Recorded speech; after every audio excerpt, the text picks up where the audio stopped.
కుమార పరిశుద్ధాత్మ దేవునికి వందనాలు స్తోత్రాలు చెల్లించుకుంటూ, ప్రియమైన దేవుని బిడ్డలారా, దేవుడు మనకిచ్చిన ఈ నూతన దినము కొరకు దేవునికి వందనాలు స్తోత్రాలు చెల్లించుకుంటున్నాము.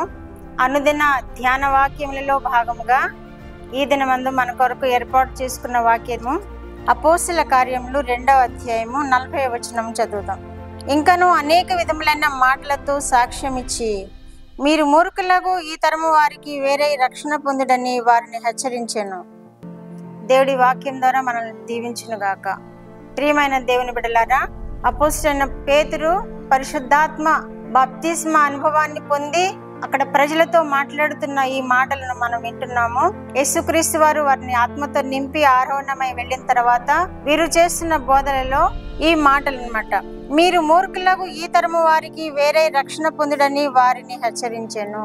ప్రియమైన దేవుని బిడ్డలారా, పరిస్థితులు మనం చూస్తున్నాము, ప్రజలను మనం చూస్తున్నాము, ఎలా ఉంటున్నారో మనం చూస్తున్నాము, ఎలా ప్రవర్తిస్తున్నారో చూస్తున్నాము. కాబట్టి మనము కూడా జాగ్రత్తగా వారితో ఏకీభవించకుండా రక్షణ పొంది అనుదినము రక్షణలో ఎదుగుతూ ఆయన రాకడ కొరకు కనిపెట్టుకోవాలని ఈ వాక్యం ద్వారా మనం హెచ్చరింపబడుతున్నాము.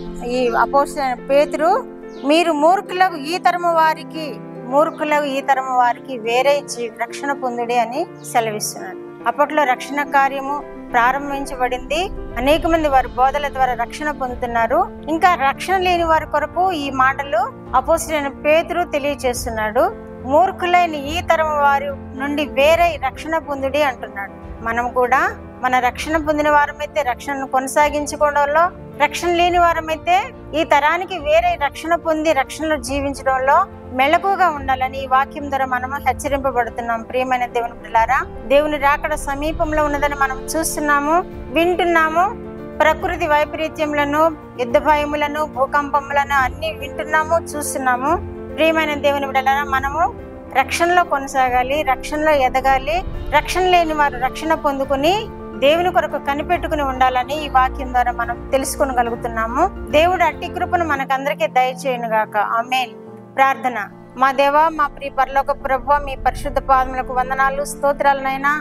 మా రక్షకుడు అయిన యేసుక్రీస్తు దేవా, మీకు వందనాలు స్తోత్రాలనైనా.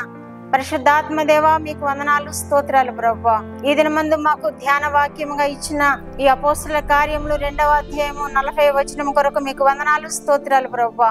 నాయనా, అపోస్తలుడైన పేతురు మాకు తెలియజేస్తున్న విధముగా మూర్ఖులైన ఈ తరం వారికి వేరే జీవించుడి అని మీరు సెలవిస్తున్నారు ప్రభువా, మీకు స్తోత్రములు నాయనా. అయ్యా, రక్షణ పొందుడి అని మీరు సెలవిస్తున్నారు ప్రభువా, మీకు స్తోత్రములు నాయనా.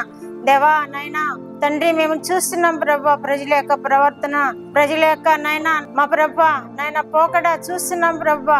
నాయనా వారి కొరకు మేము ప్రార్థన చేస్తూ వారిలో నాయనా కలిసిపోక ప్రభా నాయనా, మేము మీ కొరకు మా తండ్రి వేరే జీవిస్తూ రక్షణను కొనసాగించుకుంటూ, రక్షణ లేకపోతే రక్షణానుభవంలోనికి వచ్చి ప్రభా మిమ్మల్ని సేవించి నాయనా మిమ్మల్ని ఆనందింపచేసి మీ రాకడ కొరకు సమీపంలో ఉన్నవని తెలిసి మా ప్రభా సమీపంలో ఉన్న దేవుని కొరకు నాయనా మేము కనిపెట్టుకుని ఉండలాగన మీరు కృప చూపు దేవుడవని వింటున్న బిడ్డలందరినీ మీరు ఆ విధముగా ఆశీర్వదించి నాయనా మీ రక్షణాందంలో ఎదిగింప చేసుకుంటూ మీ రాకడ కొరకై సిద్ధపరచుకునే దేవుడవని మీకు వందనాలు స్తోత్రాలు చెల్లించుకుంటూ యేసుక్రీస్తు వారి పేరిట ఈ మనవులో మీ పాదములైతే వేడుకుంటున్నాను పరమ తండ్రి. ఆమేన్.